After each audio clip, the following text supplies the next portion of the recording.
Good morning, guys. I'm going to show you the progress of the engine. I just painted it a second ago. And it can't here.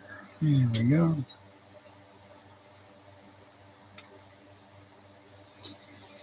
That way I can start wiring the spark plug wires on it. Put that up there, I guess. That's place for it. I'm going to show you how I get my bottles open because they're so old and crusty. Put it in there.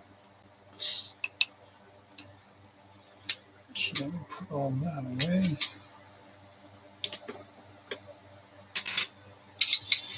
Keep all them down here. Yeah.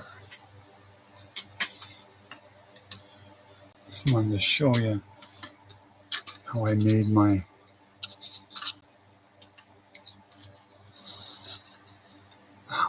the filler panel to go in here. Is I took a pencil. It was a new pencil, and I whittled away at it, and I whittled the whatever it is, the lead, to be just like that right there. I don't know if you can see it real good, but with the wood to back it up like that. And that way I put the piece of paper over the back edge of the fender, and I rubbed it on there, and it gave me that line. Then I was able to take the piece of paper, line it up where I wanted my fender. Then I rubbed it over this line right here. And then that gave me both my lines immediately. Flip it over for the other side. It's perfect. So schlock that all together real quick. Let's see. I want to show you that too. My dad used to make pens. I ran across that just a minute ago. It was up on top of my toolbox right behind the camera. There you go. 1998. It was gorgeous. He cut it on his lathe. It was marble. Really nice pen. I was looking for it the other day. I thought it was in my stack of stuff right here, but here I had it back in its original holder from 98. And put it back. If you put it back, you're not going to lose it. Oh. I need to do some Bondo schlock. Put it in here. And also this filler panel that I made on each side. I'll show you how it's coming along.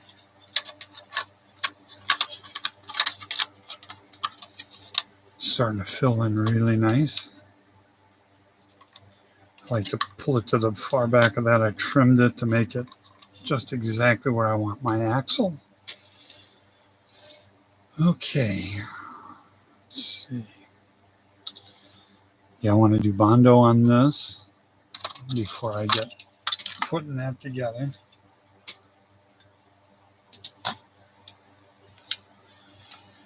Okay, I'll show you about Bondo.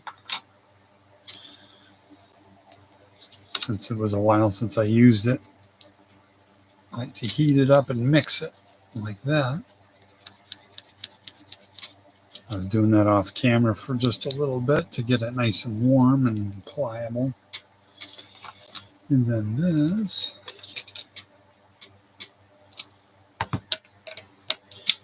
Bondo schlock. Love doing body work.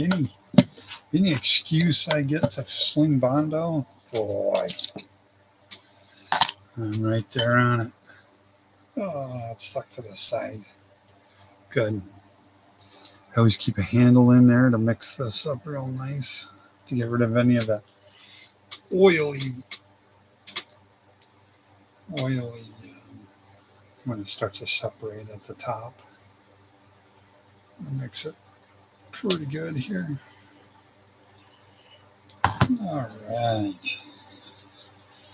I'm going to use a separate dealy bob. That way. Oh, I forgot to do.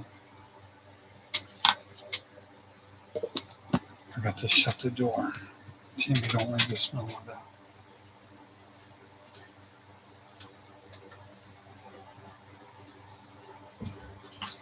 There we go. Hopefully it didn't put any real smell in here. I'll wipe some of that off.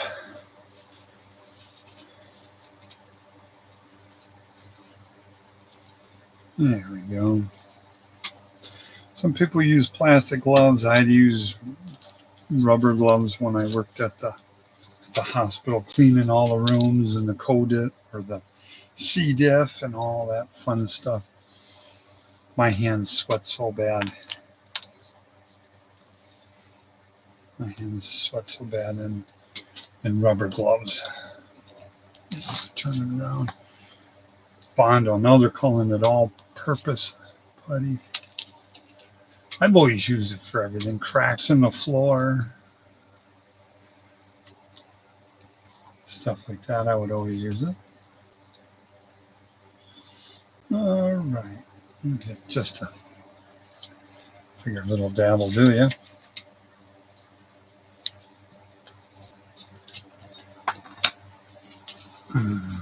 That's a nice straight edge. And then take out just a little bit, and it should be mixed. There it is.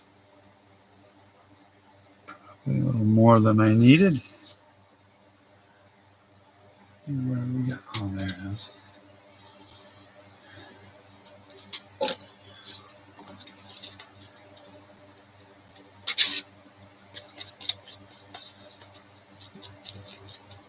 First body shop I worked in was Dearson. The second one was Frank's Speed Shop, which was people all took their dragsters and he did chop tops, stuff like that. And since I already worked at Dearson, I knew how to mix Bondo. From Dearson, I worked at Dearson for about 8 months, 8, 9 months. I don't know. I like to work with a little hotter than that. Okay. So Frank told me later, he says, if you were to start stirring Bondo with a screwdriver, he says, I wouldn't have hired you. Would have fired you right there on the spot. Because that's always how my dad taught me how to mix Bondo. You just start stirring it with a big, huge, regular screwdriver.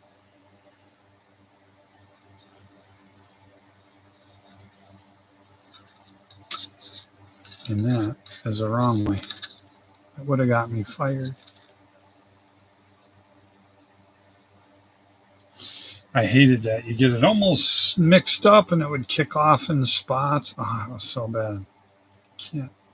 Can't mix it with a screwdriver. Got to use the Bondo squeegee.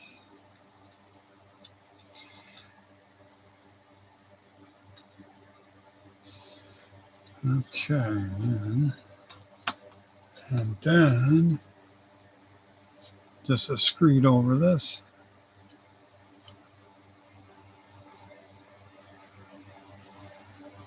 I don't want it to go up there to that.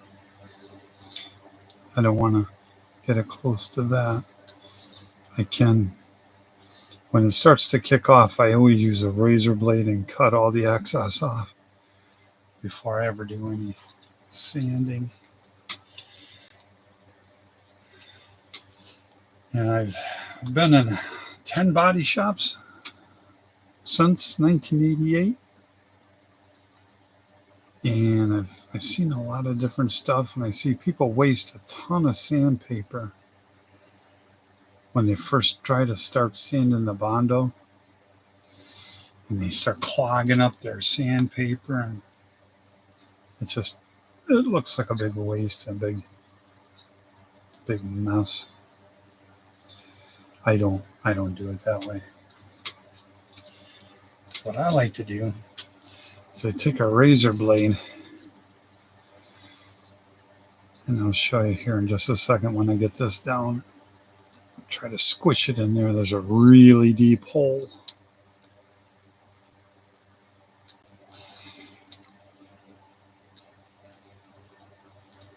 Super glued all that in, so it won't leave any kind of a print when the Bondo's done. Bondo.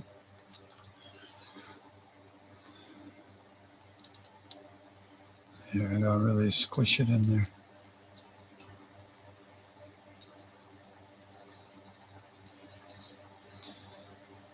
Oh. I'm going to keep putting it in there until it kicks off. And when it does, I'll show you. Okay.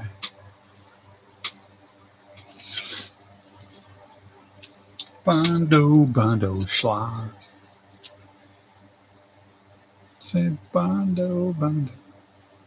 I've got to be Bondo me. Bondo. Don't sand so. Don't sand. Oh, close to me. All right. Perfect. That's good enough for the girls I go with. Okay. And then I use a razor to take all that off. Use a razor for stripping a car, all the paint off. I strip it real quick down to the primer, and then you can block the primer, sand the primer off, or whatever. The primer doesn't protect your painting or your.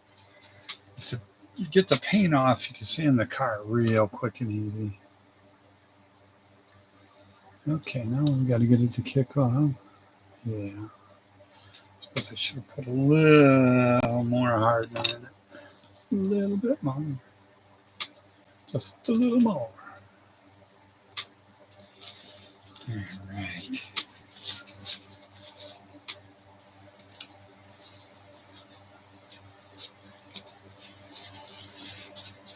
Yup, been slinging Bondo since '88. Well, before that, I wasn't good at it. Okay, now when Bondo first kicks off, but before you sand it, I go through and scrape the resin off, because what happens when Bondo kicks off, all the resin goes to the top, and people waste tons of sandpaper. I don't do any of that. I go back and forth real quick with this razor, and it takes all the gooey stuff right off it, and then you can sand it perfectly without ever losing even a piece of sandpaper. I'm not that guy that wastes any of that. So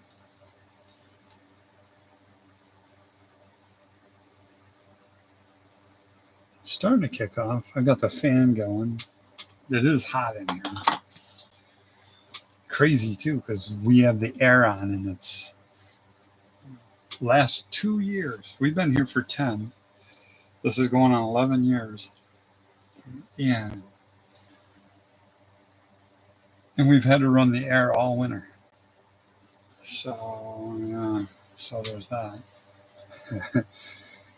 Don't have any heating bill, but yeah. That's how it works out.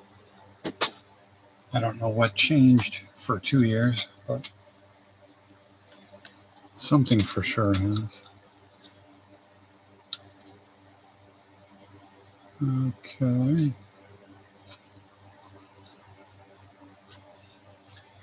Where's my air? It is. So just dropping it down there. Put my little chunks on there. Okay.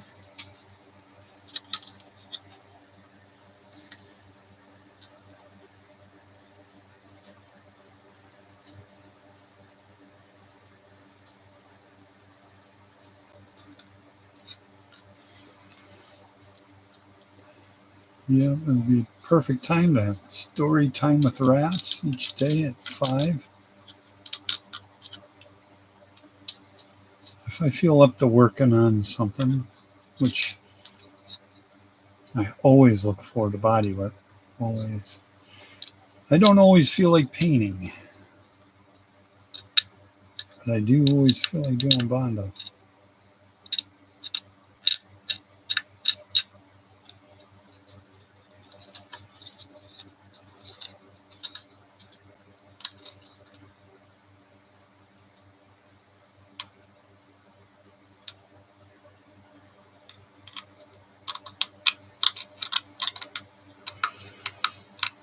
Yeah, the last how many vehicles I've done, I've stripped them all with a razor.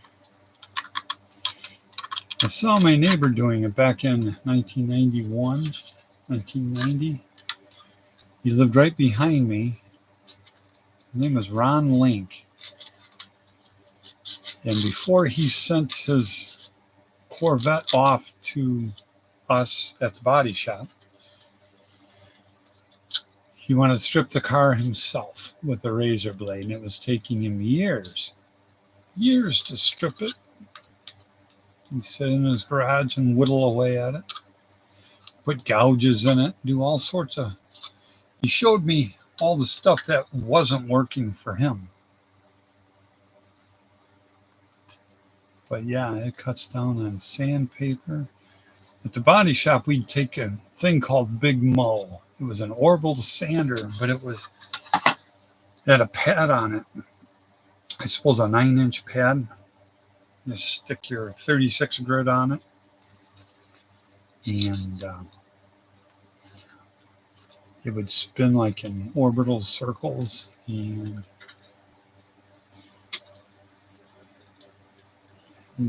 we would strip the car.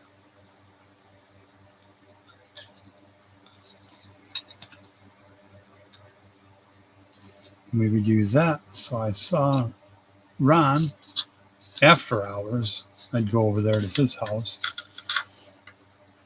and I would watch him removing the paint on his Corvette. And I could see everything he was doing wrong, and I just changed it for myself. And what a unique idea, because a razor blade is a lot cheaper than tons of sandpaper.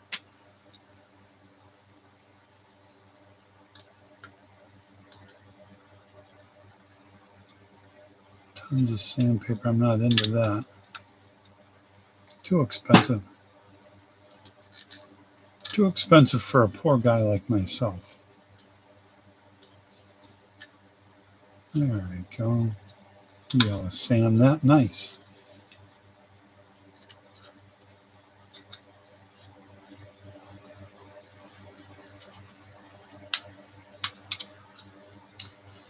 And I want to get it away from this wood deal right here. So I'm going to dig it in here and move it up. That way I never hit. I should never hit that wood. All right. Bondo, schlock. I got to be a bondo schlock. I like the smell of bondo. Doesn't bother me at all. Most people like it. In fact, the first several years, Tammy'd be like, bondo. Come to find out, she hates it. She can't stand it. I know my ex-father-in-law, he used to freak out. What, you got kids around? What are you talking about? What do you think, you're snorting model glue or something? What the heck?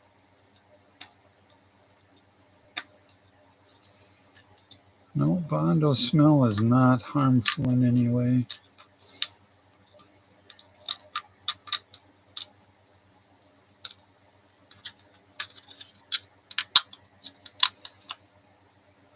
It's never harmed anyone that I've known of. And don't give you lung cancer. Don't do any of those things.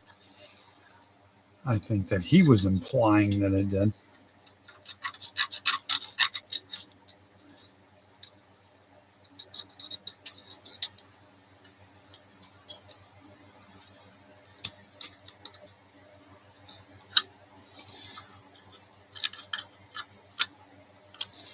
Yeah, that'll sand really nice just with that one screed.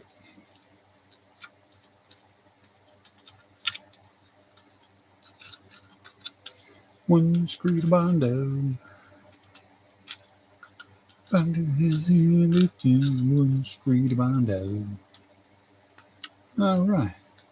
Perfect. Now, go up here. I want to get that away from there. Perfect. There we go. I want to get it off here. You don't need it on that wood.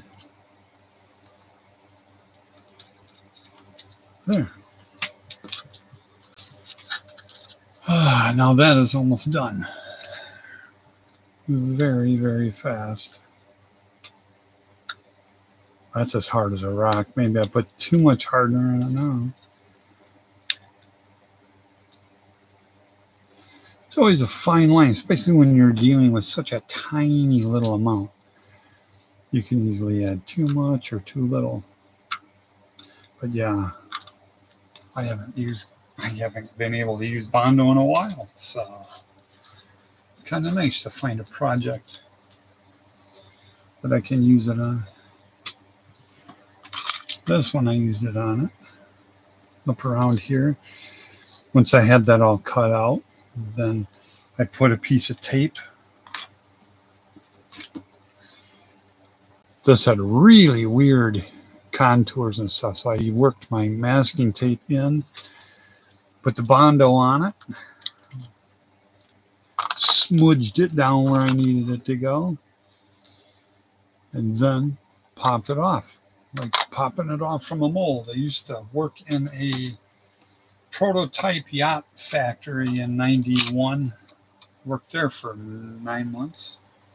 9 months till the beginning of 92. Once I had all the molds made, then they could have a skeleton crew, and I would build the plug, like the flying bridge and all sorts of parts. Each one of the trap doors and everything all needed to be, you got to make every one of them. Got to make everything. I made the hull. He took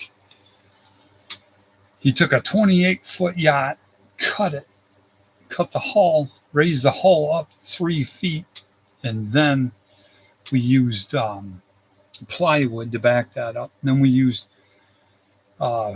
87 gallons of Bondo at one time. Me and this other kid with it was about maybe this wide, strip of aluminum, about 10 feet long.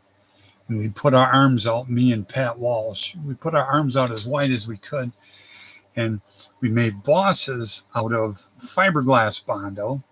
We'd white Pardal on about a 6-foot length of that aluminum. White Pardal on it. It was like wax. And we'd smudge, just trowel on a ton of fiberglass Bondo, which is a very, very strong Bondo. It'll sand your sandpaper.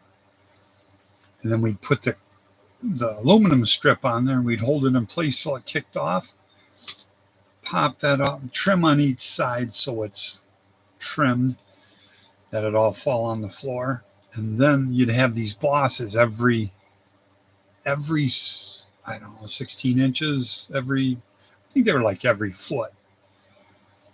Now you got to trowel in a ton of Bondo with the both of us. We'd mix up tons of it and put it in and screed it all the way up over our heads. And then once you had the plug of the hull made, then you'd flip it over, prep it with your Pardal, and you wax on tons of that. And then spray on your orange gel coat. I'd spray black gel coat and orange gel coat. I was good at the gel coat stuff. I never did touch a chopper gun for when everyone would lay up. There would be a guy that was working on chopper guns since the owner, he had Champion boats is where he got his start. It was only about 10 miles away from Ranger boats, which I worked there too. Worked there for 3 days, 3 whole days. And he had Champion boats, and he wanted to go to build prototype ocean-going yachts for fishermen. And that was what he was into making. So we were working on two different yachts. The biggest of the two was the 28 footer, and he claimed that that was going to be the smallest on the whole fleet. But yeah, I worked there from July all the way to January. So however many months that is. I can say 6 months, but yeah, I have no clue until I count it out. And I'm not in the mood. That'll just give me a migraine headache, so I don't bother with that. I've lost my razor now, haven't I? Yeah. I like to keep two razors formed trim the edge. You know what? I'm gonna use that probably. And then that razor will last a long time. It's nice when they become a little bit dull.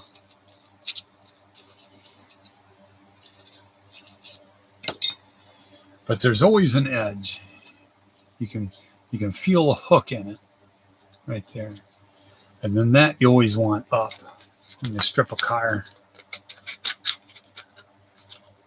You can strip it just in seconds. Okay, I guess we've had enough fun with rats today. Okay, I'll come back and show you the progress. I'm almost wanting to put tape on the front of this and just shove a bunch of Bondo in there and squish it in. Schlock. But I started trimming it out. But I hate red plastic. That'll always bleed through. I was thinking a neat color like this would be, that one guy, I'm trying to think. He works for Haggerty.